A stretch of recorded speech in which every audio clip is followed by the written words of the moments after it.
আপনাদের হাতে পায়ে ধরে বলি, আপনারা আমার এলাকার শিরিক করেন না। দেখেন আল্লাহ কি বলে, ইন্নাহু মাইয়ুশরিক বিল্লাহ, যে ব্যক্তি আল্লাহর সাথে শিরিক করে ফাকাদ হারামাল্লাহু আলাইহিল জান্নাহ, ওই ব্যক্তির উপর আল্লাহ জান্নাত হারাম করে দেয়। বলেন নাউজুবিল্লাহ।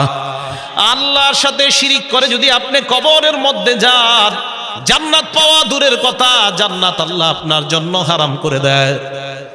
তাহলে শিরিক বড় অপরাধ, শিরিক করলে আল্লাহর জান্নাত হারাম।